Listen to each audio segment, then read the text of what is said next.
Savez-vous que nous ne sommes pas les seuls à vouloir tant de Saint-Esprit dans nos vies? Savez-vous que l'Esprit de Dieu, il désire aussi ardemment faire sa demeure en nous? Si tous les deux nous voulons la même chose, qu'est-ce qui fait cependant en sorte que tous les hommes ne jouissent pas de la grâce d'avoir l'Esprit de Dieu en eux? C'est ce que nous allons voir aujourd'hui. Bonne écoute.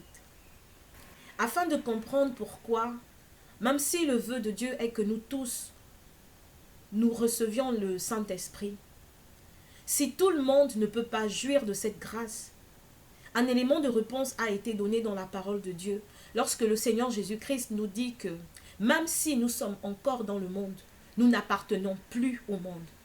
Et c'est ce que la parole de Dieu veut nous enseigner dans la création.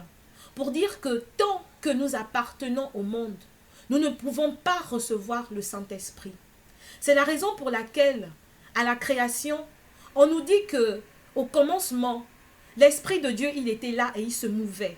Il se mouvait, c'est-à-dire qu'il bougeait, il cherchait un endroit où descendre. Mais il ne trouvait pas un endroit qui était propice, qui était agréable, qui était conforme à lui. Il ne trouvait pas un endroit qui correspondait à sa nature, à son identité. Il ne suffisait pas pour lui de descendre dans n'importe quel corps, dans n'importe quel endroit. Mais il fallait un endroit qui corresponde parfaitement aux exigences de Dieu. C'est la raison pour laquelle l'Esprit de Dieu, il était là, il se mouvait, il cherchait. Il cherchait parce que la Bible nous dit que la terre, elle était informe et elle était vide. Et que les ténèbres régnaient au-dessus de la terre. Les ténèbres régnaient. Et donc l'Esprit de Dieu ne pouvait pas se poser dans l'état actuel. Même si il voulait se poser, il ne pouvait pas. Même si en ce moment, les ténèbres avaient un caractère innocent. Parce que la représentation de l'obscurité n'était pas encore synonyme du mal, puisque le péché n'existait pas encore. Cependant, le fait pour les ténèbres d'incarner un caractère qui est en dehors de Dieu, le fait pour les ténèbres d'incarner une identité qui est opposée à Dieu, ce simple fait empêchait à l'Esprit de Dieu de se poser. C'est-à-dire que l'intégrité profonde de Dieu ne lui permettait pas d'unir son nom à ce qui n'est pas originellement de lui et selon lui. C'est-à-dire qu'il ne suffit pas seulement d'avoir le qualificatif de créature de Dieu pour espérer recevoir l'Esprit de Dieu. Il ne suffit pas seulement de se dire que j'ai été créé par Dieu pour se dire que ça nous donne tous les droits d'avoir l'Esprit de Dieu. C'est ce que Dieu a pleinement révélé à la création. Toutes les créatures de Dieu n'ont pas eu l'Esprit de Dieu. Donc ce n'est pas parce qu'on est créature de Dieu que cela nous donne le droit d'avoir l'Esprit de Dieu. Pour avoir l'Esprit de Dieu, il faut que l'on soit parfaitement représentatif de l'être de Dieu, de la nature de Dieu. L'intégrité parfaite de Dieu ne lui permettait pas d'unir son esprit à ce qui n'est pas parfaitement conforme à l'être de Dieu, à la ressemblance de Dieu, à la nature de Dieu ou à l'identité de Dieu. Tant que il y avait les ténèbres et que c'était les ténèbres qui régnaient, l'Esprit de Dieu ne pouvait pas se poser. Il ne pouvait pas descendre. Il se mouvait. Il se mouvait au-dessus. Il n'avait pas encore trouvé d'endroit où se poser. On peut dire que c'est radical comme décision, c'est radical comme position. Mais n'oublions pas que notre Dieu, il est lumière. Et que la Bible nous dit qu'en lui, il n'y a point de ténèbres. C'est un peu pour dire que notre Dieu, il est tellement saint qu'il ne peut pas cohabiter avec ce qui est ténèbres. Il est 3 fois saint. C'est un peu comme si on demandait par exemple à... Je vais prendre l'exemple d'un président de la République, même si le président de la République n'est pas égal à Dieu. C'est comme si toi, tu veux recevoir un président de la République, mais tu ne nettoies pas ta maison, là où tu dois le recevoir. Ce qui est sûr, c'est qu'il ne viendrait pas, même s'il a l'intention de venir te rendre visite, même s'il a l'intention de venir descendre chez toi, d'habiter chez toi, mais il ne pourra pas descendre parce que ta demeure, parce que le corps que tu présentes n'est pas propice pour son identité, pour son esprit, pour sa nature, ce n'est pas adéquat, ce n'est pas conforme. Il fallait donc faire d'abord le ménage. Il fallait d'abord chasser les ténèbres qui étaient là. Le fait pour l'Esprit de Dieu de descendre dans un corps ou de descendre là où il n'y a que ténèbres, ça aurait suffi à entacher la sainteté de Dieu. C'était suffisant pour entacher la sainteté de Dieu. Ce simple fait aurait suffi à faire tomber Dieu sous le coup d'une alliance contre nature. Avant que Dieu nous demande de l'honorer, avant que Dieu nous demande de respecter sa parole, avant qu'il nous demande d'honorer sa sainteté, lui-même, il est le premier à le faire. N'oublions pas que la Bible nous dit que Dieu, il est fidèle à lui-même. Il est fidèle à sa parole. Il est fidèle à son esprit. Lui-même, il ne peut pas violer qui il est, ce qu'il est. Il ne peut pas violer l'intégrité, la sainteté de sa parole ou de son esprit. Donc, Dieu lui-même, même s'il avait le désir de se poser, de descendre, comme il a le désir de descendre sur les hommes, mais tant que ce sont les ténèbres qui règnent encore en nous, Dieu ne peut pas descendre. Il faut d'abord faire le ménage. Par ménage, il s'agit de la repentance, il s'agit de la conversion. Tant que l'on ne se repent pas, tant que l'on ne se convertit pas, on est encore du monde. On n'est pas devenu une nouvelle créature, un endroit propice pour que l'Esprit de Dieu puisse descendre. Donc même si l'Esprit de Dieu voulait descendre, il ne pouvait pas, parce qu'il allait tomber sous le coup d'une alliance contre nature. Ça signifie que lui-même, il aurait violé sa parole, il aurait violé son esprit, il aurait violé son identité, il aurait violé sa sainteté. C'est la raison pour laquelle, tout comme Dieu l'a fait dans le Nouveau Testament, avant que le Seigneur puisse faire descendre son esprit pour qu'il habite, avant que l'Esprit de Dieu puisse descendre, il fallait d'abord que, premièrement, le Seigneur puisse apporter au monde de l'homme la parole de Dieu qui chasse les ténèbres. Mais elle ne fait pas que chasser les ténèbres, mais elle apporte aussi la lumière de Dieu au monde. C'est la raison pour laquelle la première chose que Dieu a fait, le premier décret que Dieu a posé, a été de dire que la lumière soit. Mais quand il dit que la lumière soit, n'est-ce pas là l'expression de la parole de Dieu? Est-ce que là, Dieu n'était pas en train de donner sa parole au monde, tout comme il a fait dans le Nouveau Testament? La parole qui apporte la vie, la parole qui apporte la lumière, la parole qui apporte le salut, la parole qui apporte la délivrance. Le procédé, il est certes différent, mais là aussi, Dieu était en train de donner sa parole au monde. Ainsi, tout comme Dieu l'a fait dans le Nouveau Testament, avant de nous donner son esprit, il nous a d'abord donné sa parole. Il nous a donné la parole qui apporte en elle toute la révélation de Dieu. La parole qui dévoile au monde toute la sphère de Dieu. Dieu nous a donné d'abord sa parole. Il a dit que la lumière soit. Quand la lumière ou encore la parole de Dieu a été donnée au monde, Dieu a regardé et il a vu que cela était bon. Il a vu que c'est bon pour l'homme. C'est bon pour la terre de l'homme de recevoir la parole de Dieu. Et la parole de Dieu qui a été donnée, elle nous apporte la révélation. C'est-à-dire qu'elle nous donne les principes directeurs qui régissent le royaume de Dieu, qui régissent l'esprit de Dieu, qui régissent la vie par l'esprit de Dieu. C'est-à-dire que la parole, elle était là pour nous préparer à recevoir l'Esprit de Dieu. Mais le but n'est pas seulement de recevoir l'Esprit de Dieu et de le perdre. Et donc, la parole de Dieu devait nous enseigner, nous donner les règles, afin que, lorsque nous allons recevoir l'Esprit de Dieu, que nous ne le perdons plus.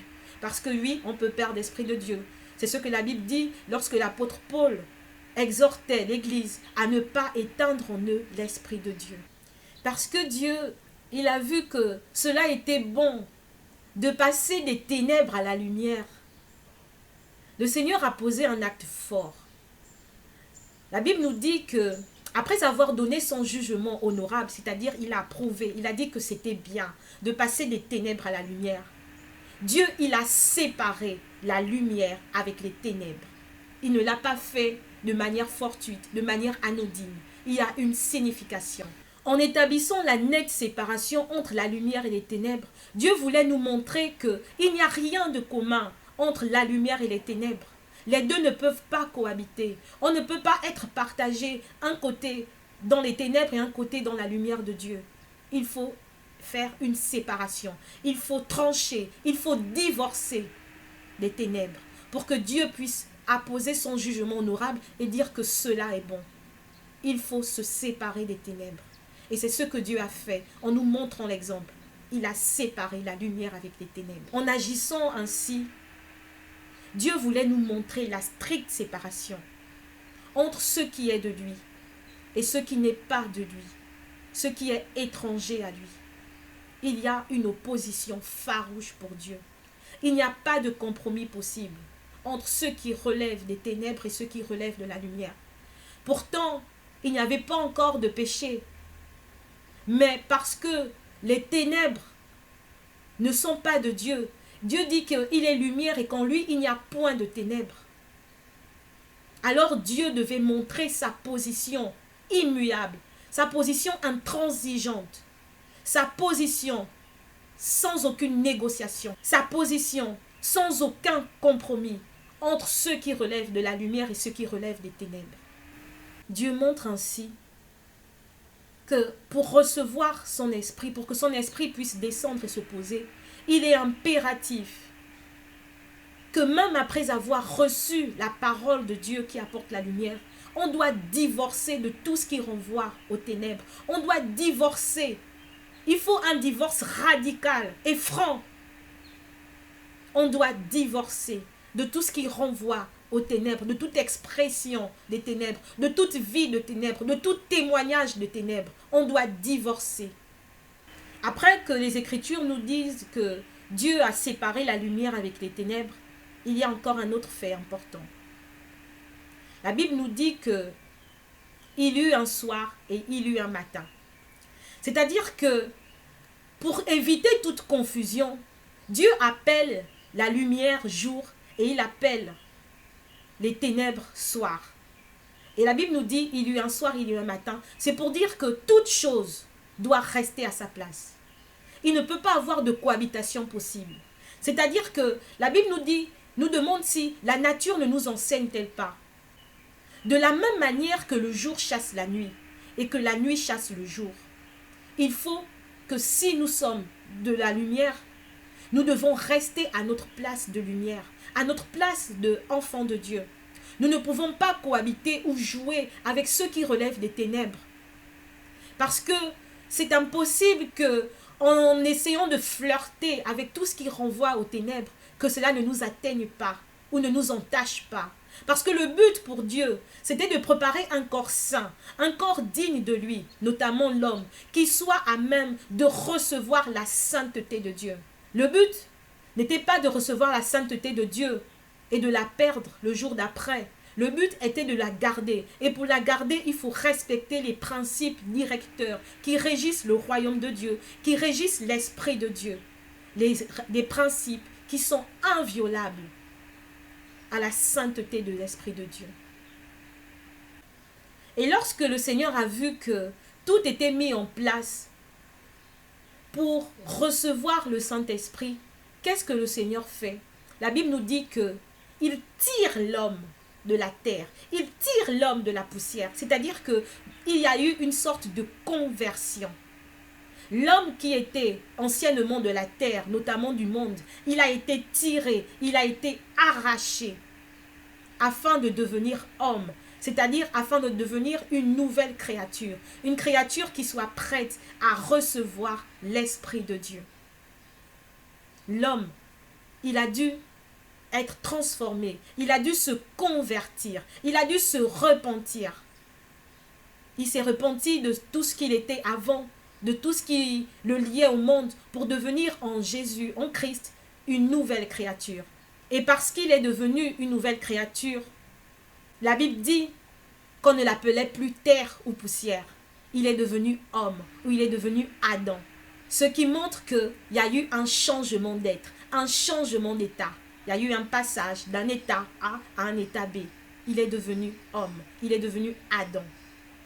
Sans le Saint-Esprit, Adam aurait juste été une simple créature de Dieu.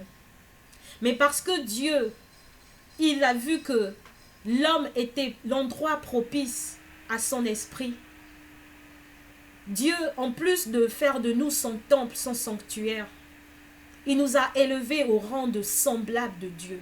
C'est-à-dire que nous sommes créés à l'image et à la ressemblance de Dieu. Nous sommes le prochain de Dieu. Et parce que nous sommes semblables à Dieu, le Seigneur ne voulait pas d'une ressemblance qui soit seulement apparente. Il fallait que la ressemblance soit le plus juste possible. Une ressemblance à Dieu dans la forme et dans le fond. Et c'est la raison pour laquelle Dieu a tenu à ce que tout ce qu'il soit dans le ciel, nous le soyons également sur la terre. En plus de nous doter de son esprit, de son intelligence, de sa sainteté, Dieu voulait que la place qu'il a dans le ciel soit la même place que nous ayons sur la terre. Parce que dans le ciel, Dieu y règne. Dieu voulait que l'homme aussi règne sur la terre. Voilà pourquoi la Bible dit que Dieu nous a appelés à dominer sur la terre. Et afin que toute la création de la terre reconnaisse cette autorité et cette identité de l'homme, Dieu, il a fait en sorte que toute la création, tout ce qui existe sur terre, puisse porter le nom que l'homme lui a donné. L'homme était à présent véritablement comme Dieu. Non seulement il jouissait de l'image parfaite de Dieu, mais il avait aussi tous les fruits qui sont afférents à ce privilège. C'est-à-dire que tout ce que l'homme était, tout ce que Adam était, trouvait sa justification dans une seule phrase. Son fondement en Dieu. Il était fondé en Dieu. Pas en dehors de Dieu, en Dieu. L'homme était parfaitement toutes ces choses en Dieu. À tel point que les Écritures ont témoigné que ce n'était que de peu qu'il était inférieur à Dieu. L'homme avait vraiment hérité de la plénitude de Dieu. Dieu l'avait couronné de gloire et de magnificence, à tel point que les Écritures témoignent elles-mêmes au sujet de la race humaine. Il est dit ceci, comme une sorte de blâme à notre attention. Il dit, « J'avais dit, vous êtes des dieux, vous êtes tous des fils du Dieu très haut. » C'est-à-dire que le statut de fils de Dieu avait hissé l'homme au rang de petit Dieu sur la terre. La seule limite à l'élévation de l'homme n'était que le plus haut des cieux, c'est-à-dire Dieu lui-même. Il était la seule limite à l'élévation de l'homme.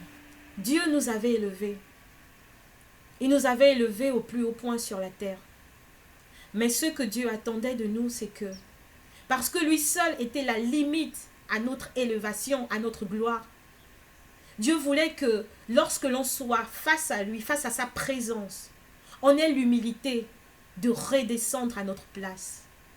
C'est que face à Dieu, on ne peut plus être au rang d'élévation ou au rang d'honneur, parce qu'il est celui à qui toute la gloire est due. Lorsque l'on est face à Dieu, on doit redevenir juste des enfants, sinon des fils de Dieu.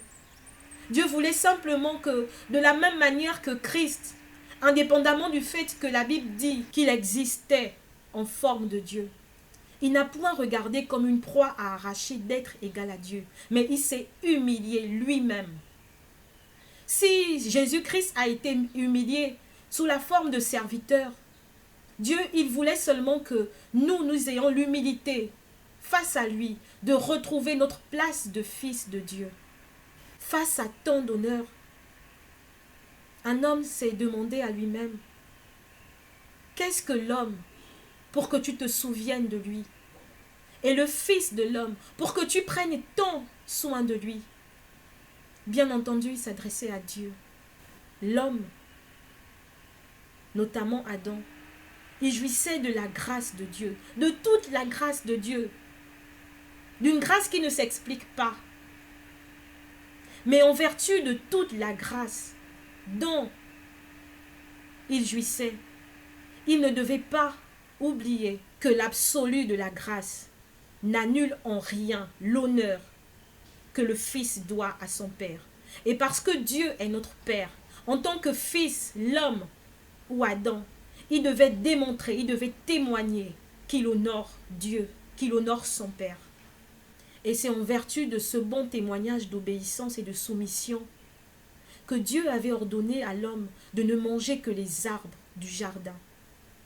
Par arbre du jardin, il s'agit des fruits de son esprit. C'est-à-dire qu'au lieu de convoiter l'arbre de la connaissance du bien ou du mal, qui est une symbolique de tout ce qui est la convoitise des désirs charnels, l'homme devait seulement soupirer. Il devait seulement avoir des désirs qui sont conformes à l'Esprit de Dieu.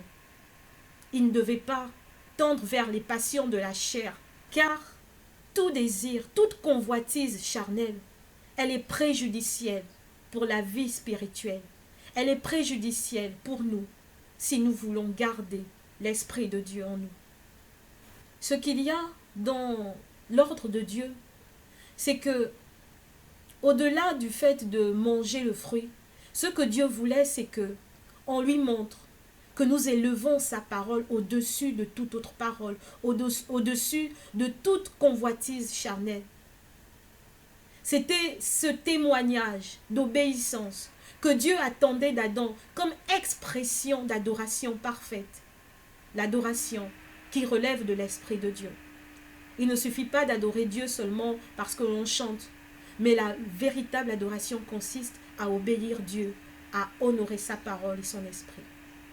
C'est ce que Dieu attendait d'Adam et c'est ce que Dieu attend de chacun d'entre nous si nous voulons avoir et garder l'Esprit de Dieu.